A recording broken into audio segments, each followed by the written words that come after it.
ధనస్సు వారికి కనుక చూసుకున్నట్లయితే మీకు మీ యొక్క రాశి నుంచి మీ యొక్క రాశ్యాధిపతి అయినటువంటి గురువు సప్తమ స్థానంలో వక్రత్యాగాన్ని జరుగుతుంది. అంటే మార్చ్ 11వ తేదీ నుంచి జూన్ 1వ తేదీ వరకు అక్కడ వక్రత్యాగంలో స్ట్రైట్ అయి ఉంటాడు గురువు మీకు సప్తమ స్థానంలో. జూన్ 2వ తేదీ నుంచి ఎప్పుడైతే కర్కాటకంలోకి ఎంటర్ అవుతాడో అక్కడి నుంచి కొన్ని ఫలితాలు మారుతాయి. మళ్ళీ మీకు అష్టమంలోకి వస్తున్నాడు కాబట్టి.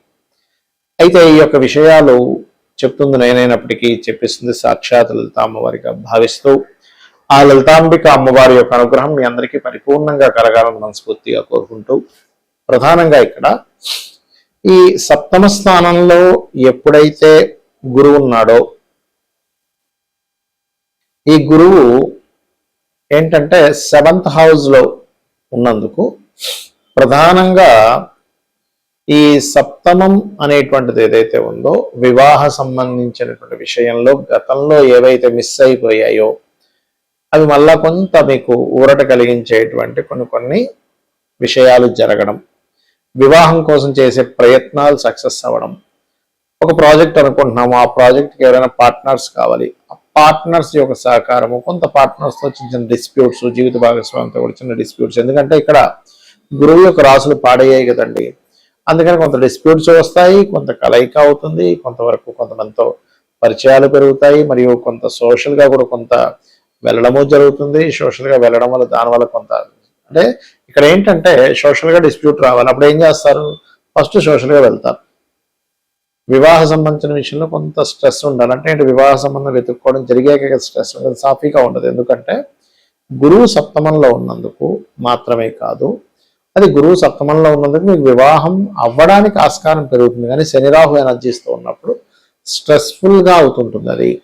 అయితే ఇదే గురువు మనకి జూన్ 2వ తేదీ నుంచి అష్టమంలోకి వస్తున్నందుకు ఇక్కడ ఫైనాన్షియల్ గ్రోత్ పెరుగుతుంది. అందులో ముఖ్యంగా ఆల్ ఆఫ్ సడన్గా కొన్ని మార్పులు, ఇన్సూరెన్సెస్ మూలంగా కలిసి రావడం, తాతగారి ఆస్తి మూలంగా కొంతవరకు కలిసి రావడం, ఇటువంటివన్నీ ఉంటాయి. కాకపోతే జలరాశుల్లోకి వెళ్తున్నటువంటి గురువు కాబట్టి, గురువు యొక్క రాసులు పాడయ్యాయి కాబట్టి మీరు ఎట్టి పరిస్థితుల్లోని వాటర్ ప్లేసెస్కి వెళ్ళినప్పుడు చాలా చాలా చాలా కేర్గా ఉండండి. ఇక మీరు నిత్యము చేయవలసింది లక్ష్మీనరసింహస్వామి ఆరాధన చేయండి, గోవుకి బెల్లము క్యారెట్స్ తినిపించండి, అన్ని విధాలు బాగుంటుంది.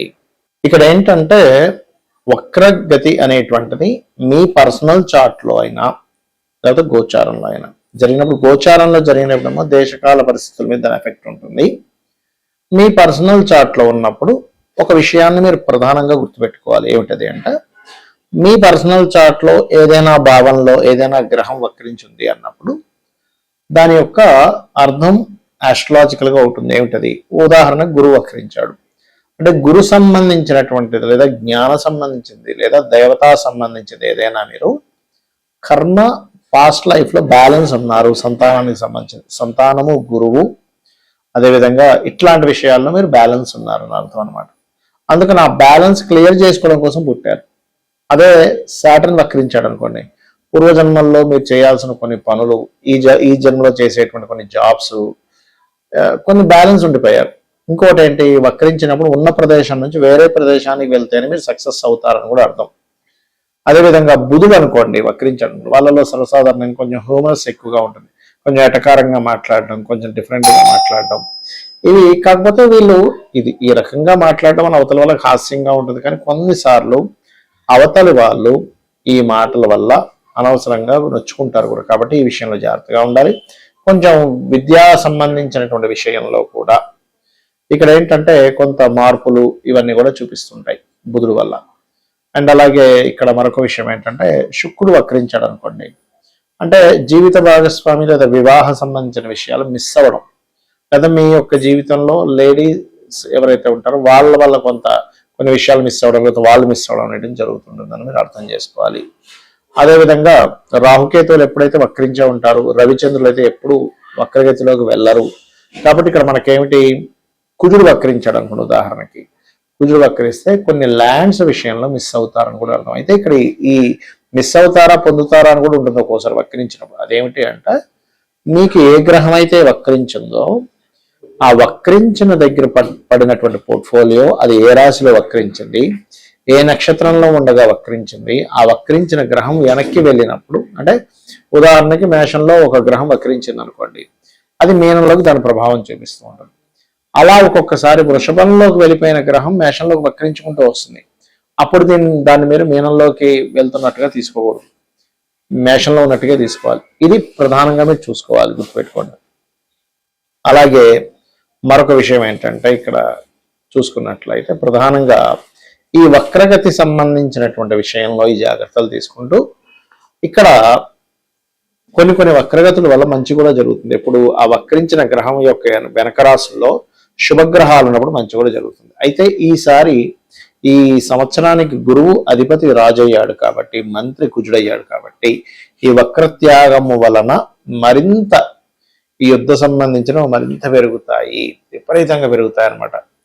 అసలు మనం ఊహించలేము, బాబా ఏమిటి అసలు ఇంత విపరీతంగా పెరుగుతున్నాయని. షేర్ మార్కెట్ క్రాషెస్ అవ్వడము, లేకపోతే మనకి ఈ హిందూ సంబంధించిన దాంట్లో ఉండే వాళ్ళకి అసలు ఎక్కువ గొడవలు పెట్టుకోవడము, అండ్ అదేవిధంగా ఈ ముఖ్యంగా వక్రగతి తొలగినందుకు కాస్త ఈ యుద్ధంలో విమానాల యొక్క సంఖ్య విపరీతంగా నష్టపోవడం ప్రతి దేశము. ముఖ్యంగా అది కాకుండా రాబోయేది కూడా పరాభవనామ సంవత్సరం కాబట్టి ఎక్కువ దేశాలు వాళ్ళ సంపదలను ఈ రూపంగా పోగొట్టుకుని పరాభవం పొందుతూ ఉంటారు అనేటువంటిది కూడా పర్ఫెక్ట్గా ఇక్కడ మనకు చూపిస్తుంది. కాబట్టి వీలైనంత మట్టుకు నేను చెప్పే సజెషన్స్ ఏమిటి అంటే, కొన్ని ఆన్లైన్తో సంబంధం లేకుండా ఉండే యాప్స్ ఉంటాయి, డైరెక్షన్ చూపించేవనుకోండి, లేకపోతే ఎటువంటి పరిస్థితులు ఎలా ఉండాలనేటువంటివి కొన్ని యాప్స్ ఉంటాయి. అటువంటి యాప్స్ ఒకటి, ఇంట్లో కనీసం నెల రోజులకు సరిపోయే అంత ధనాన్ని, ఉప్పుల్ని పప్పుల్ని జాగ్రత్త చేసి పెట్టుకోండి.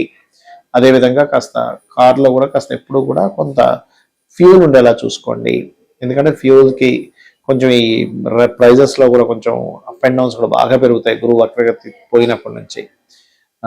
ఈ బంగారం కానీ ఇట్లాంటి కొన్ని లోహాల యొక్క ఇది పెరగడం, అదేవిధంగా ఈ సంవత్సరం బుధుడు యొక్క రాశుల్లో గురువు వక్రత్యాగంతో ఈ యొక్క సంవత్సరం ప్రారంభం అవుతుంది కాబట్టి జన నష్టం అధికంగా ఉండడం, యుద్ధాల వల్ల పప్పుల రేట్లు విపరీతంగా పెరగడం జరుగుతాయి. కాబట్టి ఇవన్నిటిని పర్ఫెక్ట్గా ప్లాన్ చేసుకోండి. వీలైనంత మటుకు చండీ పారాయణం చేయడము, చండీ వినడము, అలాగే మీరు వీలైనంత మటుకు విష్ణు సహస్రనామాలు వినడం.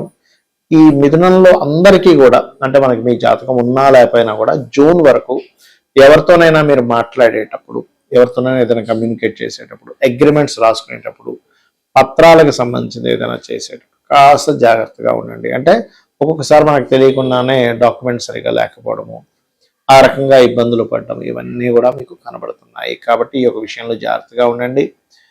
మీ లగ్నం నుంచి పంచమాధిపతి ఎవరవుతారో, లగ్నం నుంచి, రాశి నుంచి కదా, లగ్నం తెలియని వారు రాశి నుంచి చూసుకోండి. ఆ పంచమాధిపతి యొక్క ఆ అధిష్టాన దేవత ఆరాధన చేయండి. అంటే ఉదాహరణకి 27 లేదా 20 పంచమంలో ఉన్న పంచమాధిపతి అయినా సూర్యుడిని ఆరాధించడం. చంద్రుడు ఉన్నాడు, అప్పుడేంటి రాజరాజేశ్వరి అమ్మవారిని, కుజుడు ఉన్నాడు సుబ్రహ్మణ్యేశ్వర స్వామిని, బుధుడయ్యాడు విష్ణువుని, గురువయ్యాడు దత్తాత్రేయుడిని, శుక్రుడయ్యాడు అమ్మవారిని, శని అయ్యాడు ఉదాహరణకి. అప్పుడు శివుడిని లేదా ఆంజనేయ స్వామిని, లక్ష్మీనరసింహ స్వామిని కూడా చేసుకోవచ్చు. రాహుకేతువులు కనున్నట్లయితే రాహు ఉన్నాడు పంచమంలో, అప్పుడు దుర్గాదేవిని, కేతువుని, గణపతిని. ఈ రకంగా చేయడం వల్ల ఏమవుతుందంటే ఇప్పుడు ఉండేటువంటి పరిస్థితులు బాగోలేవు కాబట్టి మీరు అనవసరంగా ఘర్షణలో ఇరుక్కోవడం కానీ, లేకపోతే మనకు చూడండి ఇండియన్సే రకరకాల దేశాల్లో ఉన్నారు, ఆ యొక్క దేశాలలో మీరు అనవసరంగా వెళ్ళి అక్కడ స్ట్రక్ అవ్వడం కానీ, అక్కడ పడేటువంటి బాంబులు అనుకోండి. ఇప్పుడు చూడండి చాలా మంది పాపం దుబాయ్ అట్లాంటి కంట్రీస్కి వెళ్ళి అక్కడ భయపడుతూ ఉన్నారు, బిక్కు అనుకుంటూ ఉన్నారు. అటువంటి ప్రదేశాల్లో ఉండేటువంటి వారు కూడా ఎటువంటి ఇబ్బంది కలగకుండా ఉంటుంది. ముఖ్యంగా ఈ పంచమాధిపతి యొక్క అధిష్టాన దేవతను కనుక మీరు చేసుకున్నట్లయితే. శ్రీమాత్రే నమః.